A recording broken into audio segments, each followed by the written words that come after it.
All right, there we go. Hello, everyone. John S. Rhodes here of the Rhodes Brothers, and this is Greater Wealth Through Mastery. The topic of today's short talk are the 7 keys to success. Now, this is based on an analysis of as many videos as I was able to watch and review from Modern Wisdom by Chris Williamson. Okay, so I went through as many videos as I could. I extracted the things that I heard him say over and over and over. I had a very long list, and then I started to combine the ideas together, and these are the 7 best ideas that he has come up with. Now, these are not necessarily in order of most important to least important. There is a little overlap between several of them, but they are 7 keys to success according to Chris, and I want to share those with you right here, right now. So number 1, do whatever it is that you are thinking about and talking about, whatever it is you keep writing about, whatever it is you are talking to other people about, whatever it is that you wish for, whatever it is that you are dying to do, whatever it is that will be fulfilling, whatever it is that is your unique ability, and so on. Stop talking about it. Stop thinking about it. Stop writing about it. It's not about, right? Stay away from, avoid the periphery, avoid the edges. Go to the heart of it, right? Go, right? Go to the heart of it. I think that, there we go. Go to the heart of it. Go right to it. Do the thing. Stop preparing. Stop talking. Stop planning. You've already done enough. You truly have already done enough, and just start the action. And the time is when? The time is literally now. Now is the time. The very, very, very next action that you take should be doing the thing. Since that's your highest priority, since that is what your life's mission is, since that is the most critical possible thing that you could be doing of the highest value for the greatest number of people, you know exactly what that thing is. Just do it. That's number 1. Number 2 is small wins matter. Now, in other teachings and trainings and other videos, I've definitely talked about habits and small wins and getting momentum, and those small wins truly do matter. They build a foundation. They give you stepping stones. They even help build the stairs upward. And you can think of the size and the shape of the things that you do, from being very, very small grains of sand all the way up to great boulders and building blocks to, just a crazy architecture, if you will, and the raw materials to get things done. Winning is winning, no matter what the size. You actually get very similar levels of dopamine hits and feedback and good vibes and good feels. You just do. Big wins and small wins are much closer than you would realize. A small win is nearly as big as a big win. Think about working and fighting for years and years and years for something. Then you achieve it. It's a huge thing. We're like, wow, big win. But then in a matter of hours, days, certainly weeks, it just evaporates, that great feeling. Whereas if you've done something that you wanted to get done, and that small win comes in and you can cross it off like, yep, I've got it, you actually get nearly as much juice, dopamine, from that as you get from a huge, huge win. So one win typically will lead to another win. It's very rare when you are the one creating the win. When it's you producing, you creating, you adding value, that win adds sort of energy and momentum. It improves the positive inertia. When you do it and you win, that win gives you fuel. Think of this. Winning on almost anything gives you fuel for the next win. And it's also insurance against a loss. So if things don't go your way, you're just back to even. You're not -1 or -2. You haven't taken a huge hit, right? So winning, even very, very small, is of huge consequence. Okay?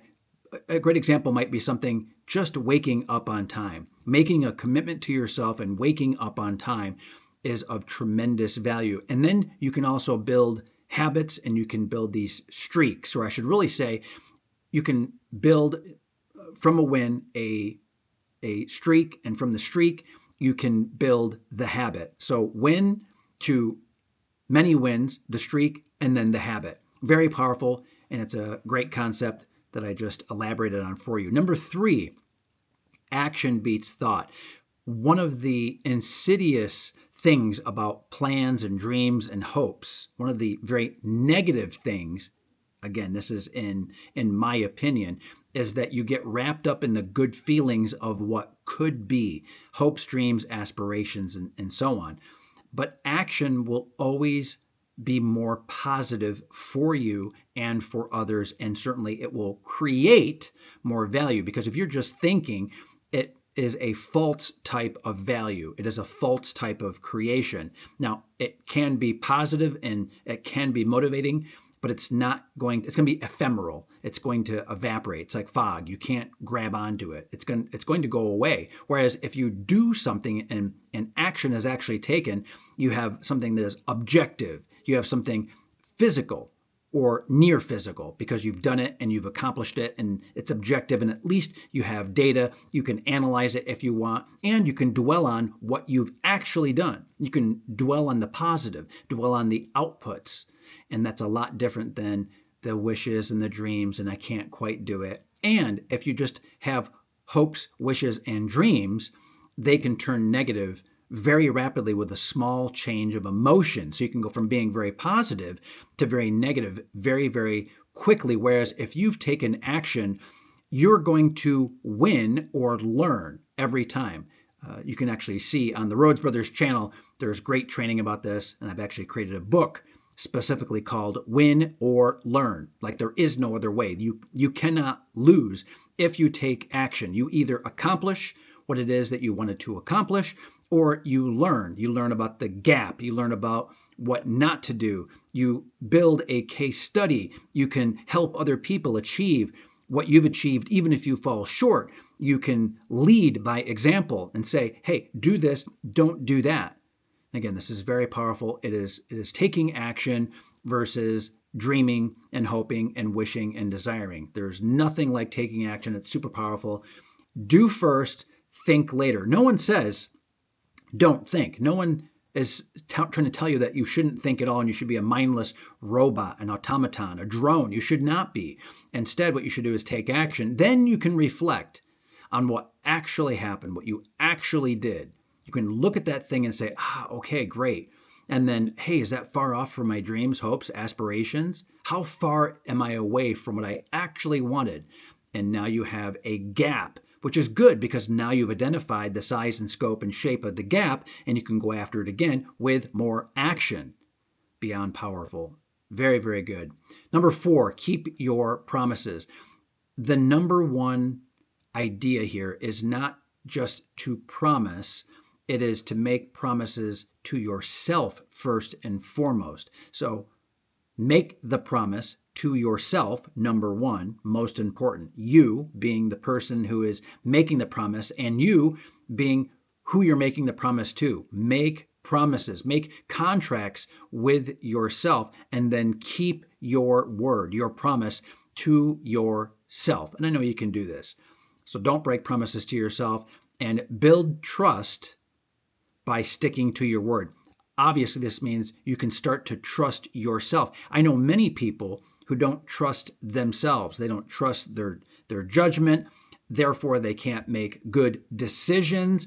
They can't help others make decisions. They can't easily think in terms of if, then. They can't think logically. They can't think in simple probabilities and mathematics. And the reason is that they are not trusting of their thinking. They're not trusting of their foundation. They're not trusting of what they've done and what they've built. They haven't tested their theories and their ideas in the real world. There's no feedback.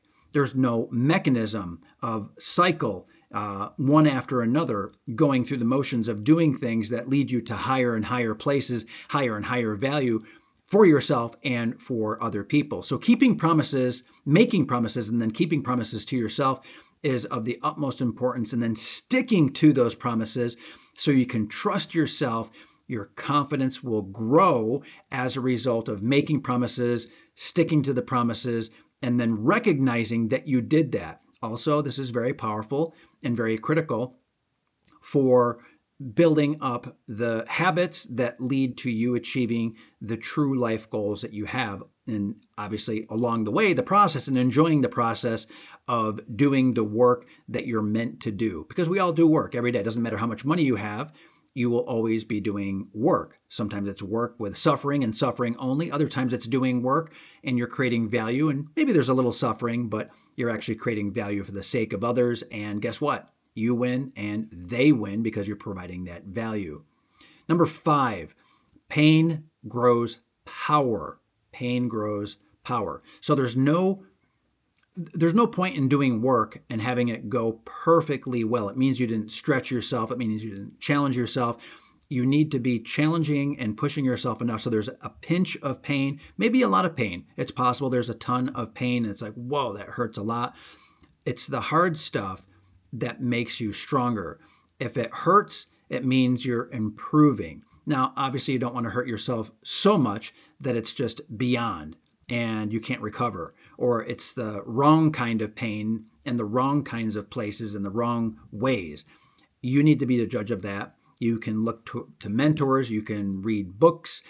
You can have people in your life. You can surround yourself with people who are highly motivational, maybe who are on the same positive wavelength that you are, people who ground you. So there's many ways to help the pain not be true, devastating pain, but the pain of pushing yourself enough to achieve a goal and to utilize the processes that you've established for yourself. Or if you don't have a process, the pain tells you what not to do and what things a better process would entail, what you should be doing, how you should be doing it, and also areas of research, things to be watching, things to be thinking about, things to be oriented toward.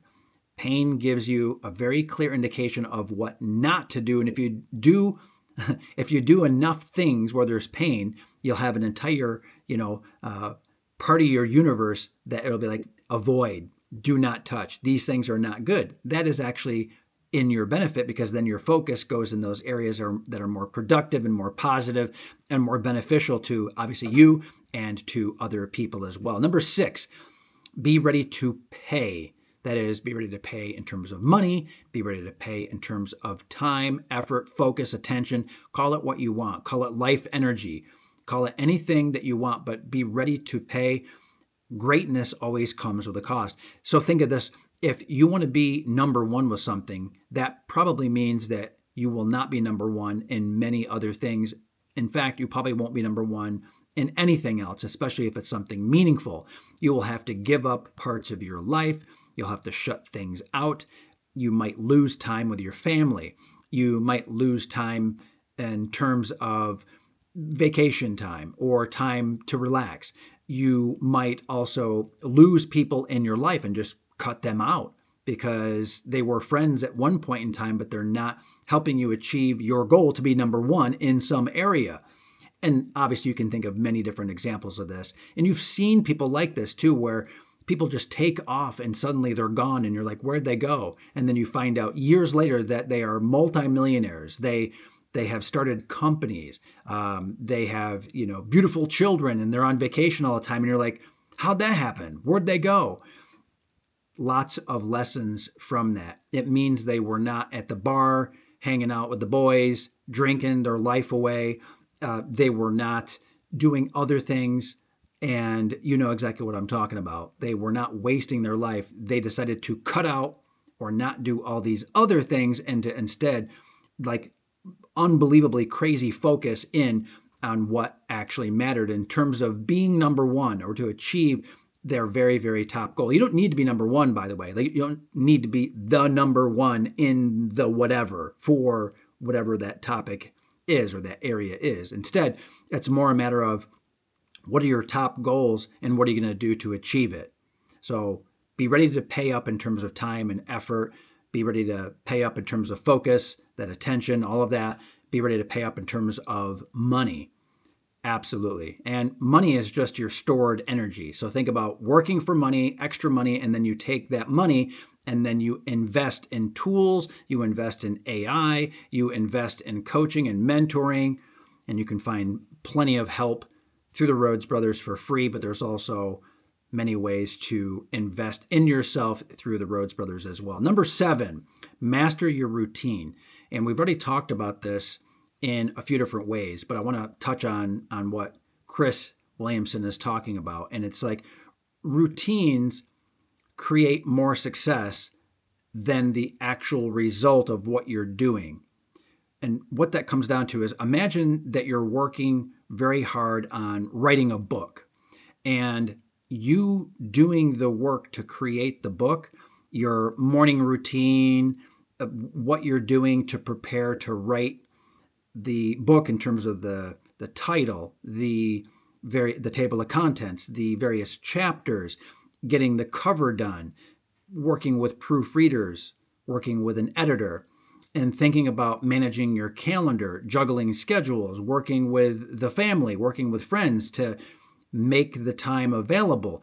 All of that effort, all of that time, all of that thinking that you've done, all of the actual effort and time and thinking that you've done to create the book is more valuable in most cases than the actual book.